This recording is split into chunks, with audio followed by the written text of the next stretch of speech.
Olha só que notícia curiosa essa, tá? O Alexandre de Moraes mandou o desembargador, aquele desembargador Macário Judici Neto, lembra que foi preso recentemente? O Alexandre de Moraes tinha mandado ele compartilhar as informações de uma outra investigação que havia sobre o TH Joias. Olha que coisa, esse desembargador havia determinado a prisão do TH Joias também. Quando houve aquela operação da Polícia Federal que prendeu o TH Joias lá atrás, não era só a Polícia Federal, a Polícia do Rio de Janeiro também tinha um mandado de prisão contra o TH Joias. Então é muito estranha essa coisa, porque a hipótese de que o desembargador fosse um amigo do TH Joias e quisesse ajudar o TH Joias, ela cai por terra. A coisa fica mais estranha nisso daqui. Vamos entender esse caso aqui, porque, de novo, eu já saquei que essa operação está andando tão rápido assim, porque o Alexandre de Moraes quer atingir o Cláudio Castro. Está mais do que claro para mim. O Alexandre de Moraes está numa cruzada contra qualquer um de direita, principalmente aquelas pessoas que entendem ter chance para o Senado em 2026, né? O Cláudio Castro tem uma grande chance para o Senado em 2026, então ele está querendo perseguir o Cláudio Castro, está mais do que evidente. Isso também está chateado, porque o Cláudio Castro fez aquela operação lá no Morro do Alemão, que deu uma visibilidade muito grande, ajudou muito a direita, prejudicou muito a esquerda, então o Xandão ficou chateado e está perseguindo ele aqui. Mas a coisa está ficando mais estranha, porque, olha só, o Alexandre de Moraes meio que pode ter feito uma coisa meio errada aqui. Vamos entender esse caso. Eu sou Peter Turguniev, esse é o canal Ancapso, e essas notícias foram sugeridas por Peter Noel mais cedo chegou, Baruch e várias outras pessoas. Obrigado aí o pessoal que sugeriu notícias lá no nosso site, no visãolibertaria.com, e obrigado a você que está assistindo o nosso vídeo. Se você gosta do nosso conteúdo, por favor, deixa o seu like e se inscreva aqui no canal, né? Então tá aqui, ó, Moraes mandou desembargador compartilhar informações de operação sigilosa. Olha só, isso é uma coisa muito atípica, tá? Porque, como eu falo para vocês, não há na justiça hierarquia entre tribunais. Não, o STF não manda no STJ, não manda no TRF2, não manda no TJ do Rio, não existe isso. Cada tribunal é um tribunal plenamente capacitado com sua própria lógica, com sua própria coisa. A única coisa que o STF tem sobre os outros tribunais é o fato de ser a última instância recursal. Então, eventualmente, o recurso interposto no TJ, ele pode acabar chegando, ou no TRF2, como é o caso, pode acabar chegando no STF. Então, quem vai dar a última palavra é o STF. Mas o STF não manda no TRF, né? E agora parece que o Alexandre de Moraes está entendendo que manda, né? Isso é um novo padrão agora dessa ditadura brasileira, né? A gente já sabe que o Alexandre de Moraes está mandando no Congresso, está mandando no Executivo, o que o Alexandre de Moraes manda, o Lula faz, o que o Alexandre de Moraes manda, o Congresso obedece, baixa a cabeça e obedece. Agora, aparentemente também que o Alexandre de Moraes manda, os outros tribunais têm que obedecer também. Eu acho isso um risco, tá?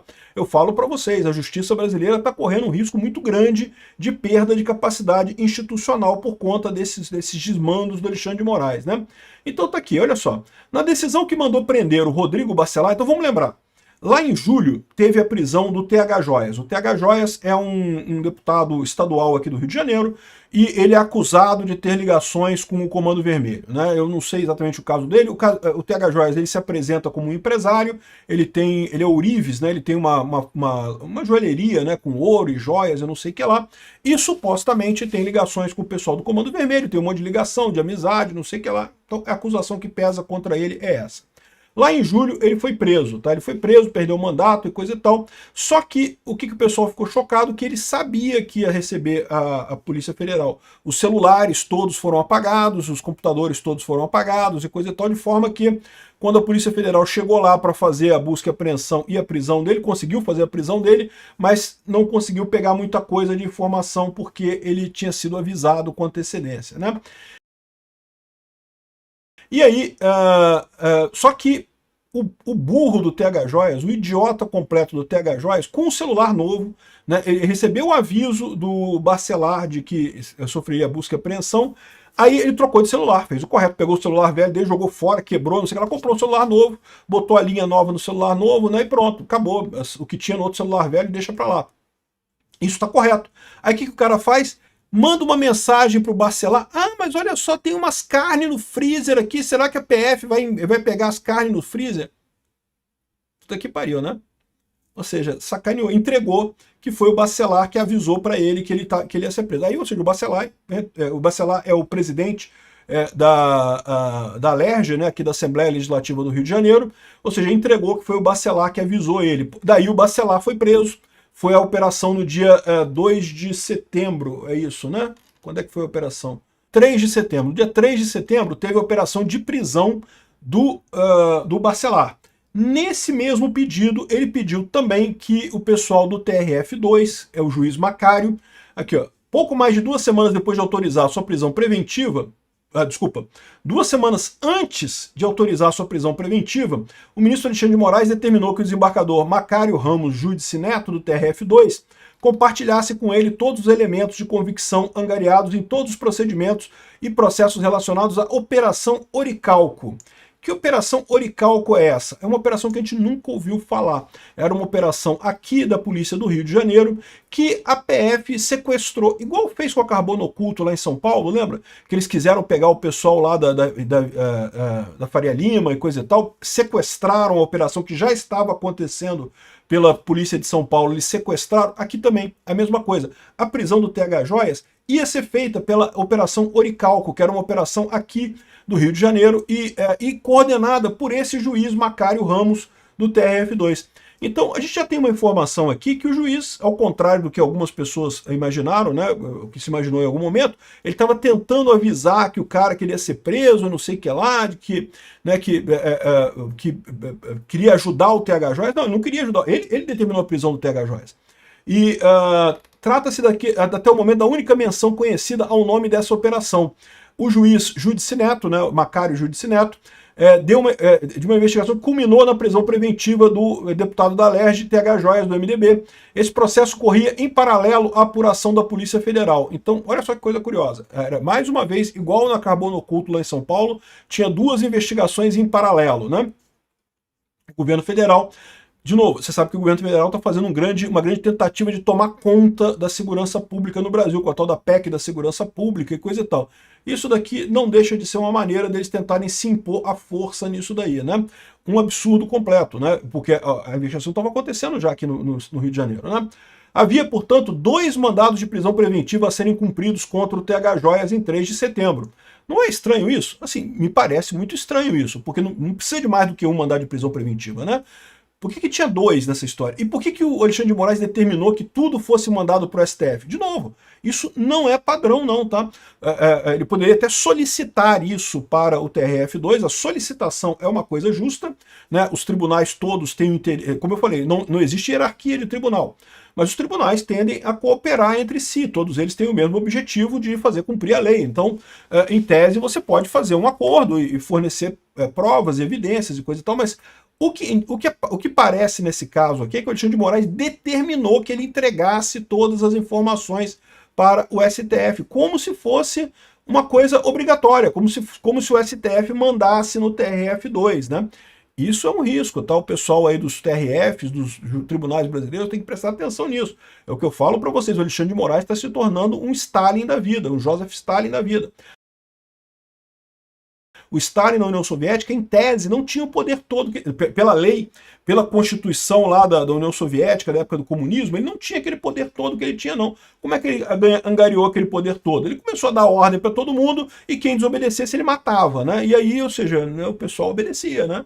Ou seja, virou esse Deus todo-poderoso, esse ditador todo-poderoso, exatamente porque ninguém teve coragem de se levantar contra ele lá na União Soviética, ou os que tiveram coragem de se levantar contra eles não ficaram vivos por muito tempo.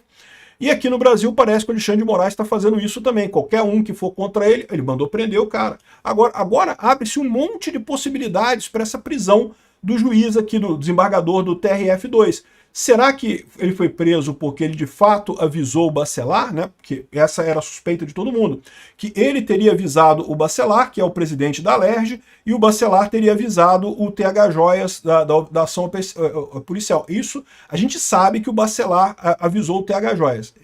Fez uma merda danada, a gente sabe que fez esse aviso. Agora, o Macário foi quem avisou o Bacelar ou não, né? Porque agora abre-se outras possibilidades. Por que o Macário avisaria o Bacelar se ele queria a prisão do TH Joias também, né? o que está acontecendo nessa história, né? Então, aqui, ó, naquele dia, a ação que levou o ex-deputado para a cadeia foi deflagrada de forma conjunta pela PF com a Polícia Civil e o Ministério Público do Rio. Então, era junto, né? O cenário indica que a investigação dos órgãos estaduais era justamente a Operação Oricalco. Então, da mesma forma que a Carbono Oculto lá em São Paulo também tinha, era do estado de São Paulo e o governo Lula só entrou para tentar ficar com a fama, também aconteceu isso com a TH Joias aqui no Rio de Janeiro, né? Interlocutores do desembargador preso dizem que ele pediu a redistribuição da relatoria do processo do TRF2, mas que assim que teve acesso à decisão de Moraes, sua defesa vai apresentar pedido de soltura e demonstrar que ele agiu corretamente à frente da investigação. Ou seja, talvez o Alexandre de Moraes esteja fazendo tudo isso não porque foi esse desembargador que vazou a informação para o Bacelar, mas porque ele quer achar alguma coisa contra esse desembargador. E tem um outro motivo para isso. Aqui, ó, o pessoal do G1 já está falando aqui, ó, porque o desembargador tentou salvar a aliança Castro-Bacelar. Então, olha uma coisa importante aqui, uma informação importante. O Cláudio Castro e o Bacelar, que é o presidente da Alerj, eles já foram aliados no passado, é verdade, mas não são mais aliados já há algum tempo, eles já brigaram há algum tempo por questão política, e parece que esse desembargador, segundo está dizendo a G1, que teve acesso a um monte de informação, olha que maravilha, né? Essas informações sigilosas, os contratos sigilosos, dos processos sigilosos, vaza tudo para o G1, né? E o cara disse que estaria tentando ajudar os dois, que é amigo dos dois, e não sei o que lá. Então, qual que é o problema que o Alexandre de Moraes teve? De novo, eu não tenho certeza, não tenho como ter certeza disso. Mas me parece muito estranho pela velocidade com que esse processo está andando, né, do caso do TH Joias. Isso não é normal na justiça brasileira. E ainda mais sabendo que o Alexandre de Moraes, que está por cima disso, ele está querendo chegar no Cláudio Castro. Só que qual que foi o problema? Ele pegou o Bacelar. O Bacelar ajudou o Cláudio Castro. Está envolvido.